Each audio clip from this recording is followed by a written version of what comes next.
The moment she looked me dead in the eye and said, "I've been alone for 2 years," something in my chest cracked open, and without even thinking, I heard myself say, "Then let me end that."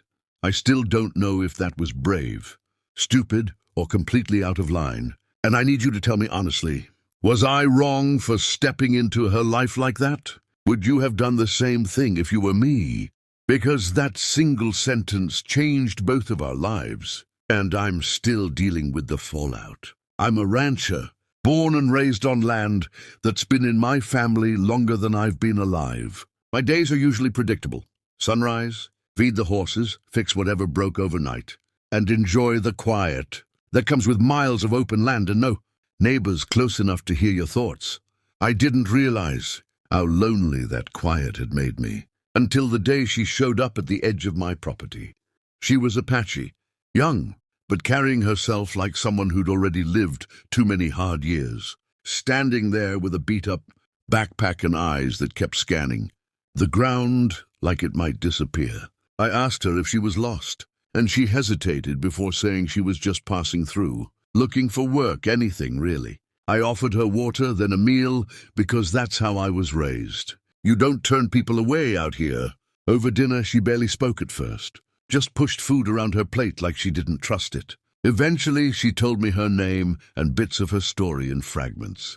She'd left a bad situation, bounced between places that promised help and delivered nothing, and learned the hard way that being alone was safer than trusting the wrong people. When I asked how long she'd been on her own, she shrugged and said, "About 2 years. That's when I saw it wasn't just a fact. It was a confession. It wasn't independence, it was exhaustion. I don't know what came over me, but I felt this overwhelming urge to protect her. Not in a controlling way, but in a human way. That's when I said it quietly, "Then let me end that." At first, she laughed like I'd told a joke that wasn't funny, but I explained I meant it.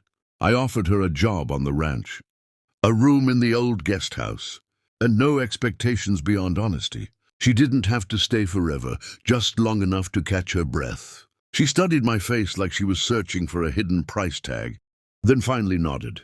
The next few weeks were awkward. She flinched at sudden noises, kept her distance, and never asked for anything. But slowly walls came down. She talked about her heritage, her family, what it felt like to lose your sense of belonging. And I realized I wasn't just helping her.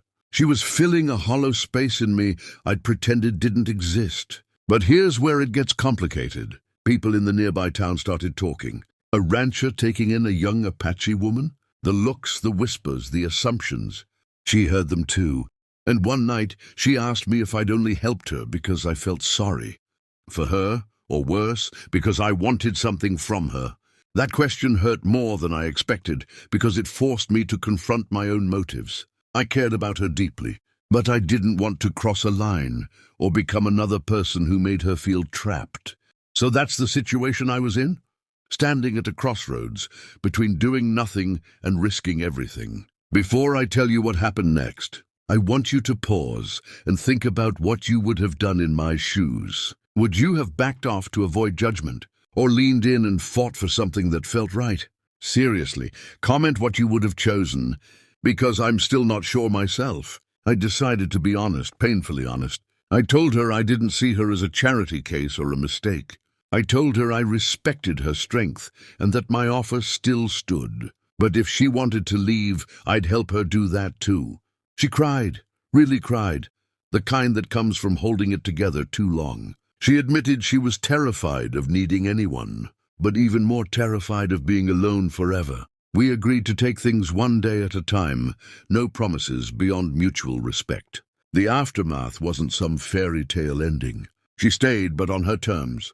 She started taking classes in town, building her own future. I stayed the steady ground when she needed it, not the center of her world. And I learned that ending someone's loneliness doesn't mean owning their story. It means walking beside them until they're ready to walk on their own.